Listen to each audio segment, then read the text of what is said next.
Hey guys, this is Ron Pare and welcome to the Model Railroads and Structures Show.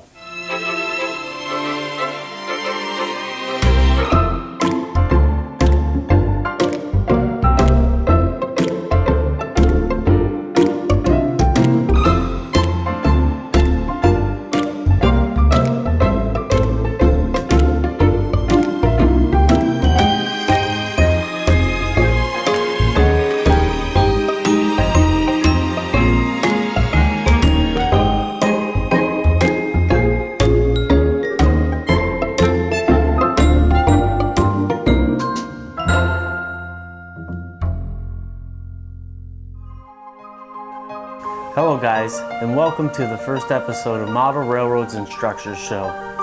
In today's episode, we're going to be building Gillmeister Coal from Medina, New York, made by Laser Modeling 3.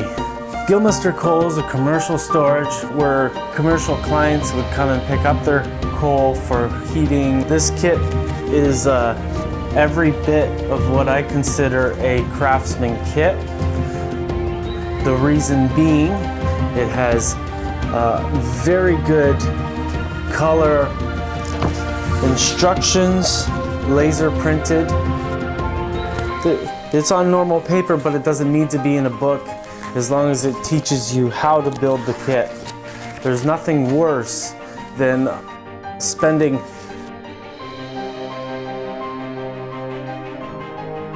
$148 on a kit and not having instructions to build the kit. In later episodes, I'll show you exactly what I mean by this. This is a craftsman kit to me because we've got wood, injection molded plastic, before my mic gave out. I also showed this. And plaster of Paris parts that I've primed already.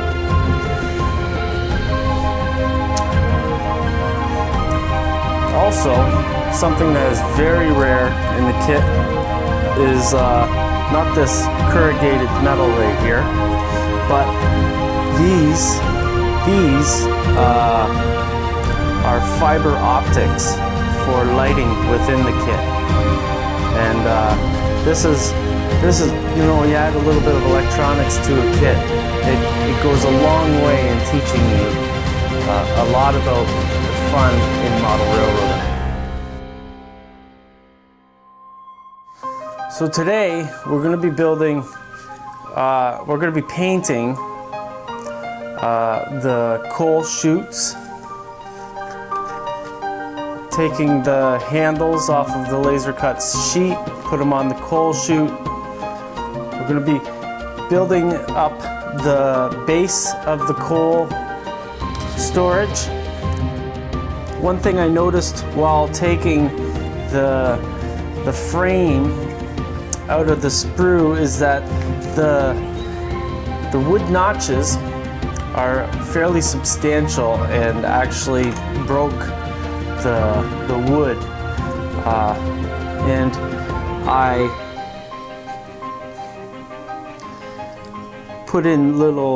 crazy glued in little pieces into the spots on either side to fill in the gap. That will, after that's painted, we won't see that. And actually the lines that are broken into there will actually add to the realism of the product. So my first step will be to go outside off camera, and I'll paint these coal chutes oxide red, spray paint. I glued the coal chutes together with CA gel, and some spots I used the free-flowing CA crazy glue. And we'll go outside off camera and paint them oxide red, and that'll get the base color for our rusty coal chutes. And I already painted the base with camouflage tan, which will just be the base color. Today we're gonna be painting around the marks with grimy black, which is a grayish black, to get into the corners where I want to add depth before adding my concrete colored paint. And finally, we're going to paint and cut out all the handles from this laser cut sheet and place them on the coal chutes, so that hopefully by the end of this episode we will complete the base of the coal tower. So outside I went and painted the base and the outside round of the frame to hold the coal tower. I also painted the coal tower pieces oxide red, and we painted the finished coal chutes that were just put together with the CA, as I said earlier. Next step is to paint around the bottom of the coal chutes, just to get into these grooves. You may ask yourself, why did I prime this beforehand? The simple answer is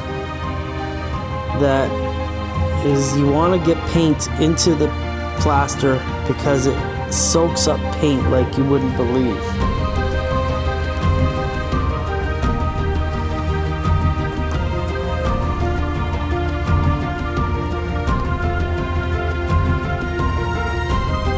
So when we come back with our concrete paint,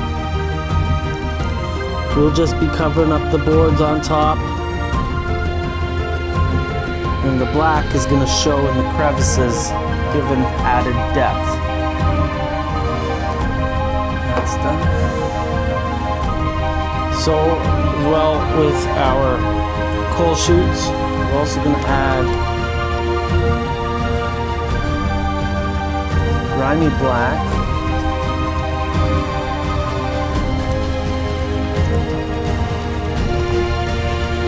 Around the outside so that we also get some depth. I want to add some around the main metal parts. Not really the detail parts, because the detail parts usually show rust. I've also got a bit of water in with this paint so that the grimy black will show through. Another thing is if you just touch and get the outline with the black, you don't have to paint the whole part.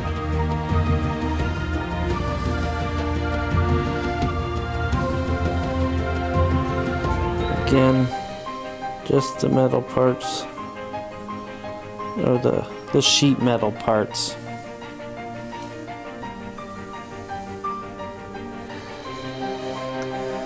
I'll do those off camera.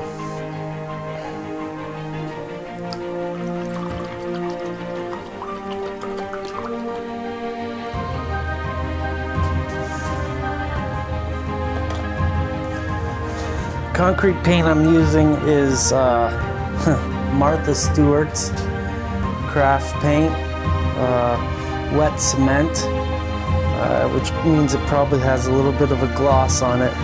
But even though there's a gloss, my Make Pigment cargo dust and dark wash will cover all that up.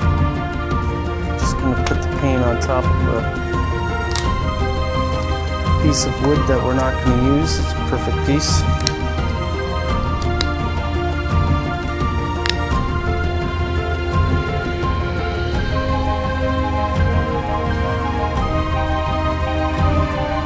paint out, you don't want to add a lot of paint, have a lot of paint on the brush. Now we want the brush to be flat, so as not to go into the cracks, but to just paint onto the flat surfaces.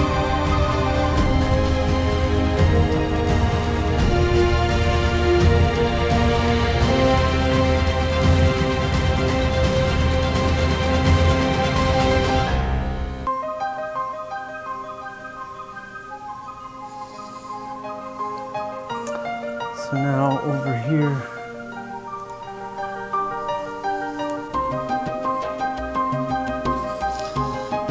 taking your paint off the brush is commonly called as dry brushing, where the paint is generally dry. You don't have to worry about it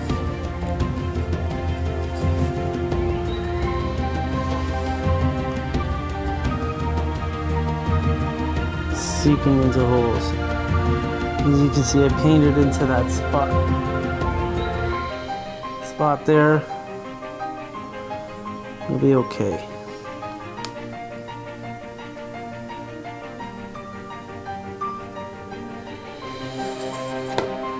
So now for a bunch of paint on, and we'll paint the rest of this piece.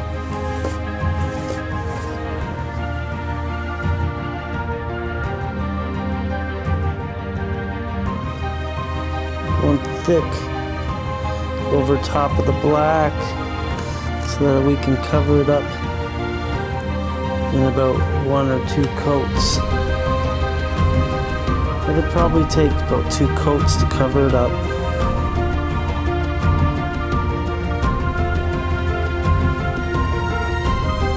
Doesn't have to be perfect. Your second and third coats if you need a third coat. Remember, this isn't a race to the finish. It may be for me, because I'm on the clock most of the time. However, for you, it isn't the race to the finish, so be patient. Be ready to come back and hit it again when you get into this hobby to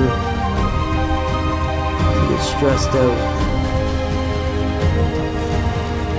If there's some part of this video that you don't like, maybe I'm going too slow painting these parts, maybe I'm adding too much parts painting, maybe I'm not talking enough during the painting process, let me know down in the comments.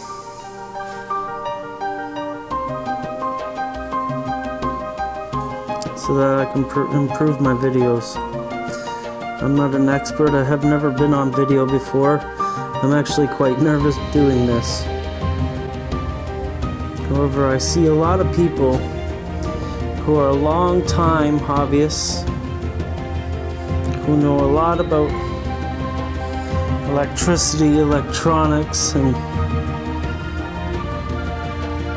rolling stock, and taking photos of the model railroads around us. However, sometimes I see their work online and it's, I'm not saying it's not good, but maybe if they've seen other people do things for free, you don't have to buy these as the DVD. They're available on YouTube. And you can find out these tricks too, if they are tricks. So as you can see, our primer is a little bit darker than the light gray concrete, which is simulating concrete or a limestone block here. I don't know which. Remember to share the hobby with the little ones in the house, because after we're gone, well, you'd want somebody to carry on the torch.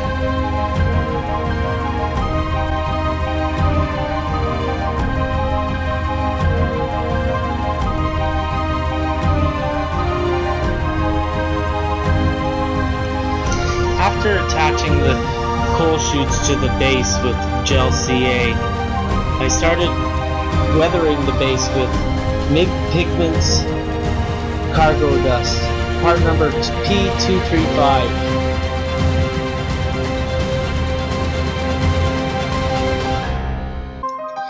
After applying the pigment, I fix it with alcohol just to get it to seep into the cracks. After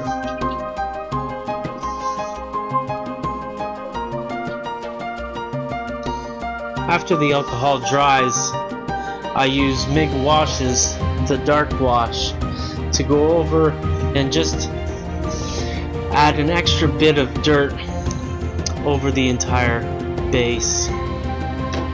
After the base is weathered, I start adding the tower and then put the legs onto the base. Using the gel CA makes it easier for gluing plaster pieces together.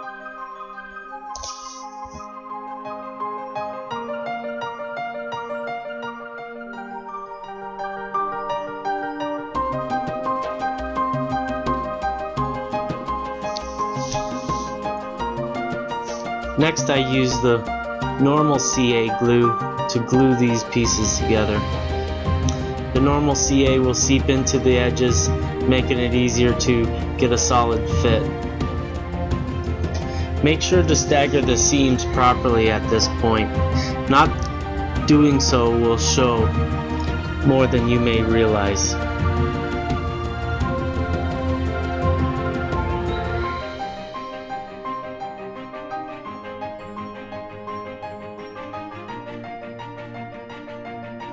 Not shown in the video is how I run the pigments along the seams of the tank and then finish them off with alcohol to fix the pigments into the cracks.